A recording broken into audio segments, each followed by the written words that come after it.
Perkenalkan, saya bidang ini, saya di sini sebagai bidang desa Jatah Jajar. Pada pertemuan kali ini kunjungan nifas nih Bu.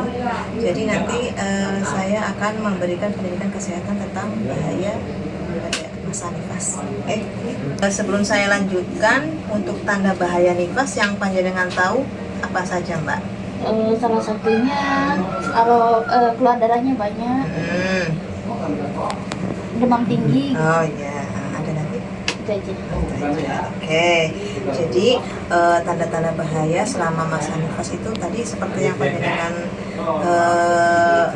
utarakan ya, perdarahan. Jadi kalau perdarahan nifas normal itu tidak melebihi dari 500 gram ya, 500 ml ya. Jadi kalau 500 ml itu kalau dipakai pembalut itu melebihi dari 4 kali ganti. 4 kali ganti dengan posisi pembalut itu penuh ya, itu tanda bahayanya. Kemudian selain perdarahan juga ada yang namanya infeksi ya. Infeksi itu bisa ditandai dengan pertama demam tinggi ya, 2 hari demam, kemudian demam tinggi itu lewat dari 30 derajat Celcius suhunya gitu. Terus darah nifas atau lokhea yang keluar dari jalan lahir itu berbau busuk kayak gitu ya. Kalau normalnya kan seperti darah head ya, tapi kalau sampai terjadi berbau busuk itu merupakan salah satu tanda-tanda infeksi gitu. Terus ada demam juga ya. Nanti Nira juga bisa baca-baca di sini ya. Terus eklamsi, pernah dengar eklamsi nggak sebelumnya? Pernah dengar sih tapi nggak itu. Ya. Jadi eklamsi juga selain terjadi di ibu hamil, bisa juga terjadi di ibu nifas ya. Tanda-tandanya itu pertama pusing, kemudian pandangan sampai kabur. Biasanya disertai bengkak tangan, kaki, luka, terus disertai tensinya tinggi. Nah, sebelum melahirkan jenengan pernah tensinya tinggi? Nggak pernah. Nggak pernah ya. Terus yang selanjutnya itu keluhan pada payudara ya, bisa payudaranya nggak keluar aslinya, kemudian payudara bengkak sampai kemerahan gitu, itu juga merupakan salah satu bahaya nifas, bisa memicu terjadinya mastitis namanya, jadi ada belum apa seperti gitu ya. Terus untuk organ kewanitaan ya, dengan kemarin dijahit nggak dijahit ya. Nah, kalau posisi dijahit bisa juga terjadi infeksi di alat genital ya, alat kemaluan, misalkan infeksinya itu nggak sembuh-sembuh ya, itu bisa terjadi.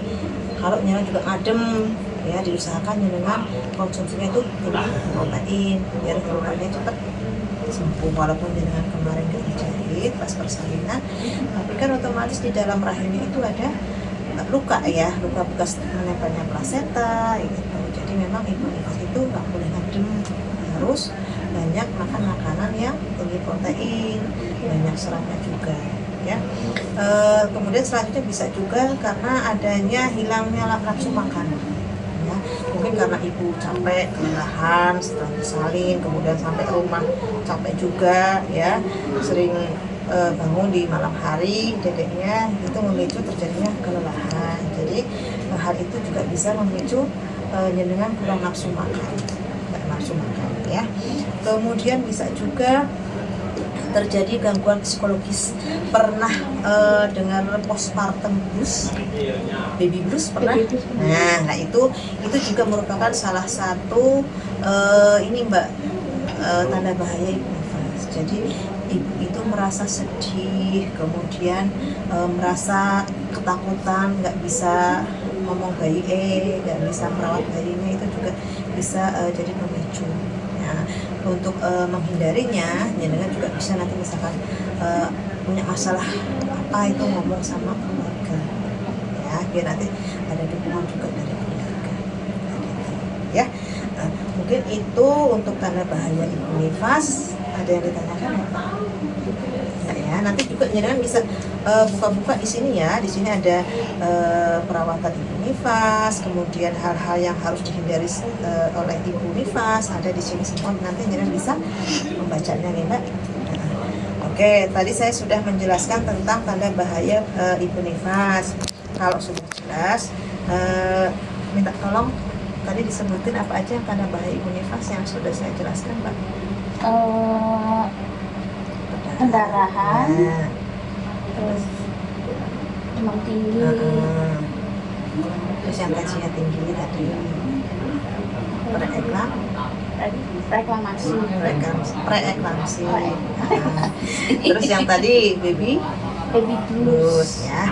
Terus kalau misalkan jenengan mengalami hal-hal seperti itu, langkah apa yang jenengan lakukan tadi?